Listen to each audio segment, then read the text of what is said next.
The film begins with a young man walking down the road. This man is black. He notices a car following him for a while. Just as he turns around, someone from a white car kidnaps him. The scene then cuts to a couple, Chris and Rose. Chris knows that Rose's family and their town dislike black people. Yet Rose not only dates him, but also wants to introduce him to her family. Chris is a bit nervous about this. He mentally prepares himself for the locals' unfriendly behavior. But Rose promises that nothing bad will happen. Everything will be fine. Still, Chris needs to share his fears with someone. So, he calls his friend and tells him he is going to Rose's house. He mentions that her family and the town might not like black people, so he might be turned away. His friend laughs and says, "I'm worried that this girl is leading you into a trap." Chris laughs it off, and they hang up. Chris and Rose then start their journey. Rose is driving, and on the way, a deer jumps out, which is hit by the car and dies. They are both deeply upset. Chris, being a good guy, takes responsibility for the situation and calls the police. When the police arrive, they ask for Chris's ID just because he's black. Seeing this, Rose gets angry and tells the officer, "I was driving. The car is mine. I have the papers and the license. Why do you need Chris's ID?" Seeing Rose defend him so well, Chris feels immense love and pride in his choice. They arrive at Rose's house. To his surprise, Rose's family warmly welcomes him. Chris is touched to see them treat a black man with equal respect. Rose's dad gives Chris a tour of the house. He shows a family photo, including a picture of Rose's grandfather.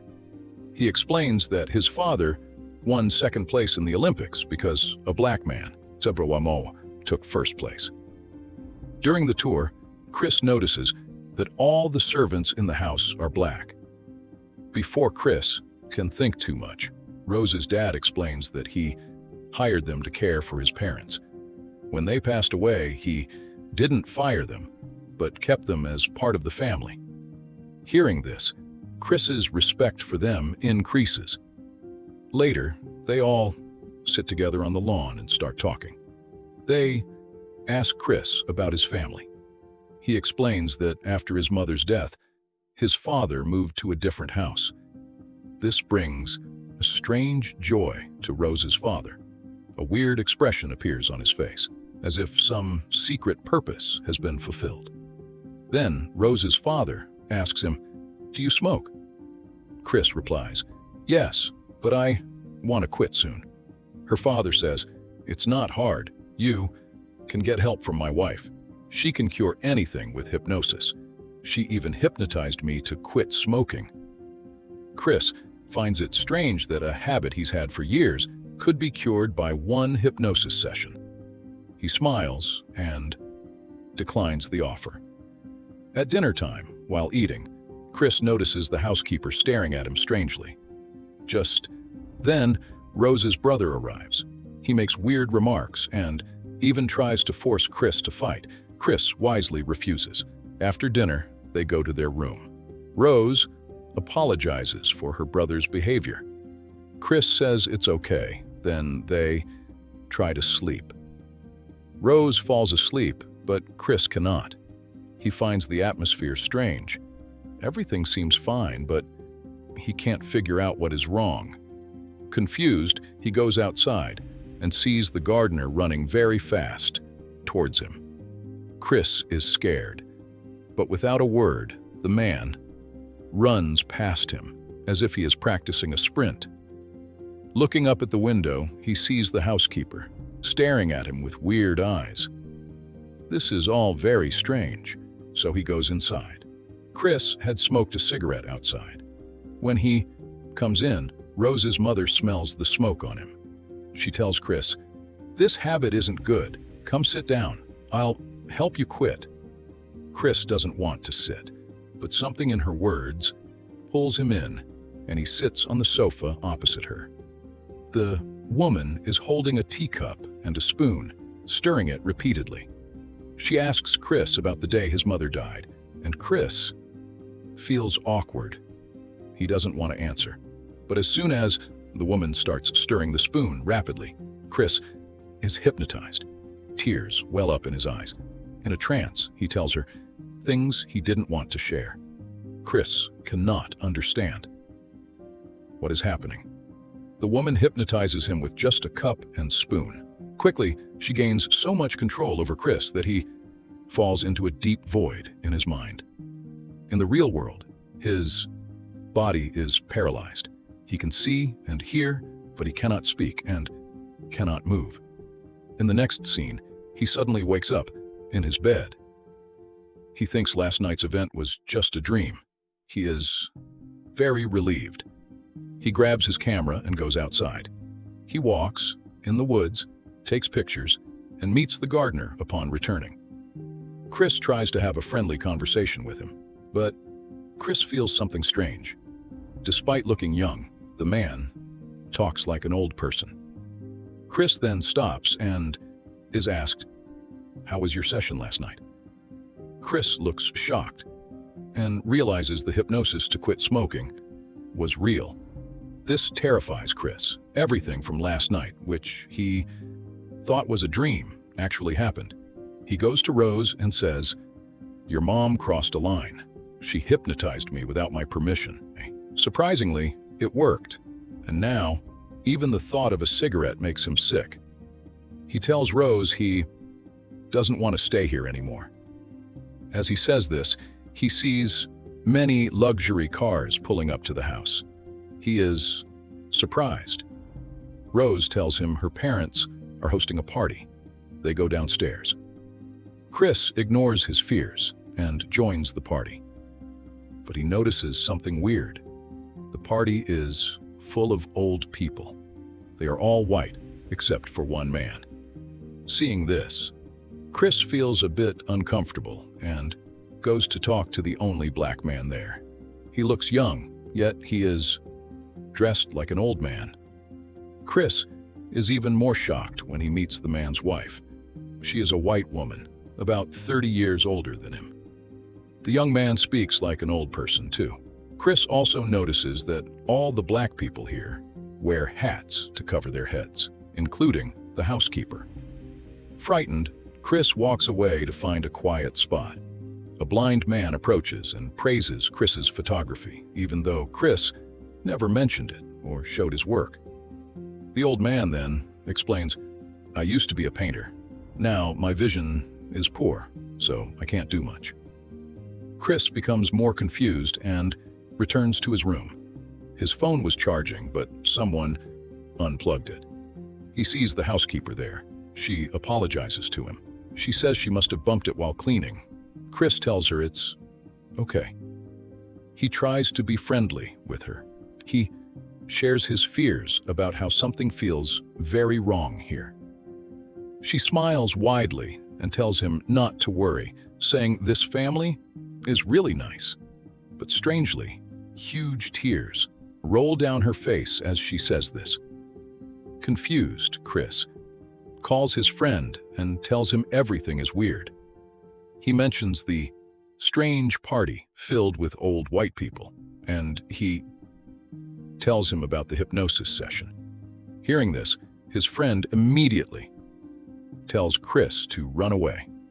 He believes this family will hypnotize him and make him a slave. Chris then returns to the party, where all the guests start talking about him. They discuss his body shape, treating him like a product, not a human. Chris feels very disturbed by this, and he sneaks a photo of the young black man to send to his friend. But his camera flash goes off, blinding the man. Suddenly, the man's nose bleeds. He snaps out of his trance and lunges at Chris. He shakes Chris, yelling at him to get out immediately. The guests quickly pull the man away and take him into a room.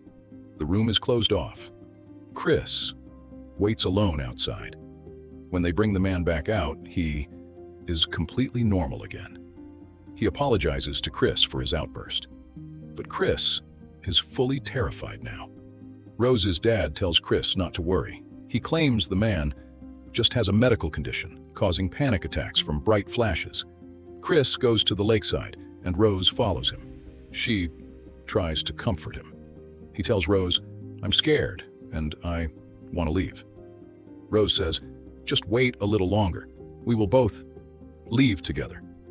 Chris agrees to stay a bit longer. He trusts Rose because he wants to spend his life with her. They walk back to the house together. Meanwhile, Chris sends the photo of the young black man to his friend. Seeing the photo, his friend gets worried and calls Chris, saying, "You are in grave danger. That man is not who they say he is. His real name is Andre, and he was reported missing 6 months ago. He is still missing."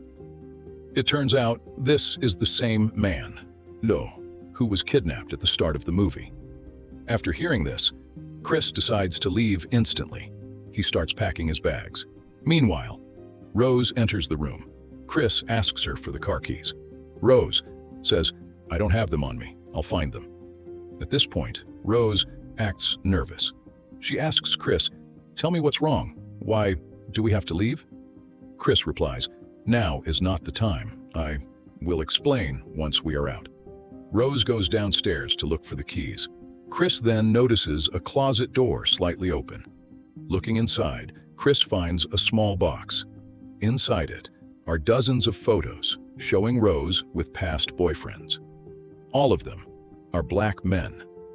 Rose had lied about Chris being her first black boyfriend. Every photo shows a black partner. Shockingly, among these pictures are photos of the gardener and the housekeeper. Chris realizes that Rose is working with her family in this sick trap. Now, he knows he cannot trust Rose. He grabs his bag and runs downstairs to escape. But Rose's entire family is waiting for him downstairs, blocking the door. He yells at Rose, "Give me the car keys." Rose pretends to cry. "I can't find them." He tries to push past them. But then Rose reveals her true colors. Her face goes cold, and she pulls out the keys, refusing to give them to him. As he tries to run, Rose's brother attacks him. When Chris tries to fight back, Rose's mother uses her teacup and spoon to hypnotize him, instantly paralyzing his body. His mind falls into the dark void, and he passes out completely. After this, the family drags Chris down into the basement. Meanwhile, his friend has been calling Chris nonstop.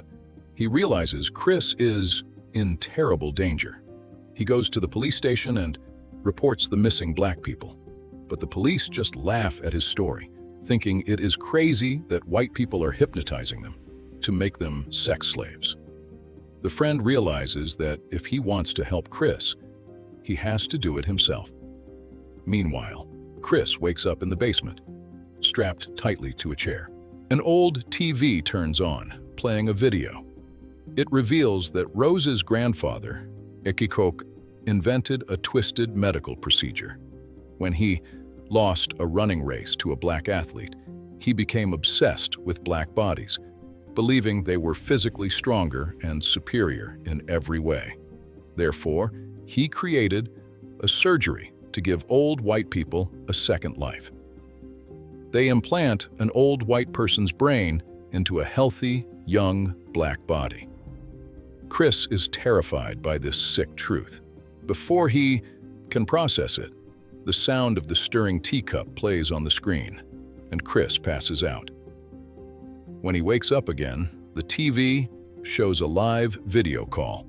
It is the blind man who bought Chris at the party auction. He talks to Chris, saying, "I want to explain what happens next. After the surgery, I will have complete control over your body."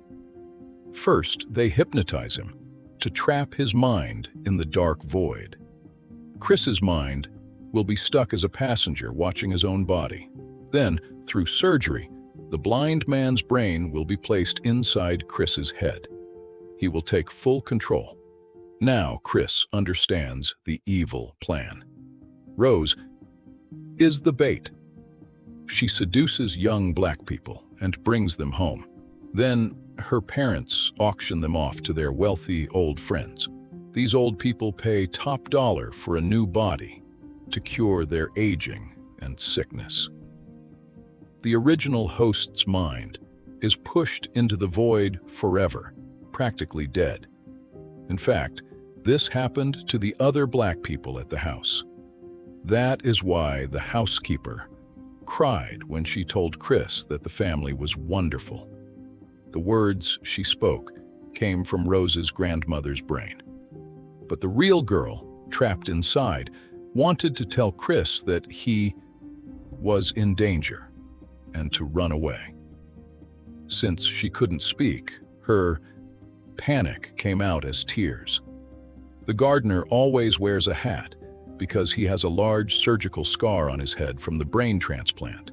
Desperate, Chris notices the leather chair is torn.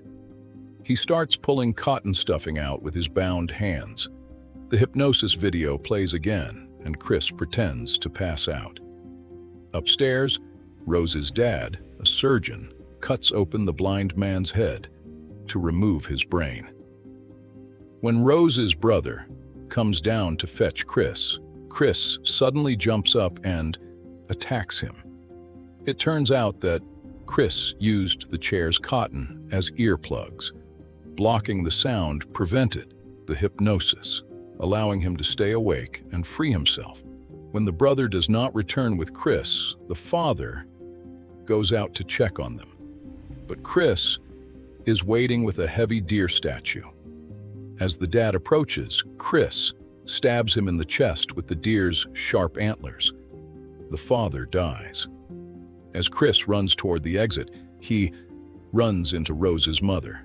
Seeing him loose, she realizes he was not hypnotized. She grabs her teacup to put him under again. She quickly stirs her tea. But before she can trap him, Chris lunges forward and knocks the cup out of her hand, shattering it.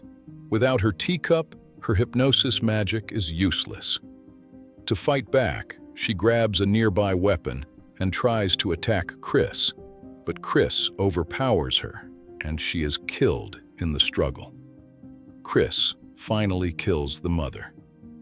Meanwhile, the brother wakes up from the basement floor and attacks Chris again to stop him. But Chris fights back and defeats the brother, leaving him on the floor. He rushes out to escape. Upstairs, Rose sits in her room, wearing headphones, casually looking online for her next black victim. Chris grabs the car keys and starts driving away. As he speeds off, the car hits the housekeeper in the dark. She is actually Rose's grandmother, trapped in that body. Chris knows he should just keep driving, but seeing her lying on the road triggers a painful memory. His mother died in a hit-and-run accident when he was a child. He felt guilty because he did not call for help back then to fix his past mistakes. Chris decides to stop and pull the woman into the car. Rose finally hears the noise and comes outside with a rifle. She spots Chris driving away. Inside the car, the grandmother suddenly attacks Chris, screaming, "You ruined my family!" Her attack makes Chris lose control of the steering wheel. The car crashes violently into a tree. The grandmother dies in the crash, but Chris survives. He limps away from the wreck. Rose fires her rifle at him, but he manages to dodge the bullets. Then, Rose calls out to the gardener, her grandfather. The old man's brain is controlling the young black man's body. Because the new body is fast, he easily catches up to Chris and tackles him, choking him. As Chris is about to pass out, he remembers the camera flash. He pulls out his phone and flashes the light. The bright flash breaks the hypnosis, waking up the real owner of the body. The young man regains control of himself and realizes what is happening. He knows an evil old man is trapped in his head and using his body. He stops hurting Chris and walks toward Rose. He pretends he is still the grandfather. He asks for her rifle, saying he wants to kill Chris himself. Rose hands him the gun, but he immediately shoots her in the stomach. Rose falls to the ground, knowing the flash's effect is temporary, and the old man will soon take over his mind again. He makes a tragic choice to remain free. He points the gun to his own head and pulls the trigger, taking his own life. Chris slowly walks over to a bleeding Rose. She tries to grab the gun, but Chris kicks it away. Chris begins to choke her. Desperate to live, Rose smiles and claims she still loves him. But Chris knows she is pure evil. He ignores her lies and begins strangling her. At that moment, police lights flash and Chris raises his hands in fear. He knows how it looks, a black man standing over a dying white woman. He expects the worst. But to his immense relief, the driver is not a regular cop. It is his friend who tracked him down to save him. He takes Chris and leaves. Chris survives, and Rose is left to die. And so, the movie ends with his successful escape.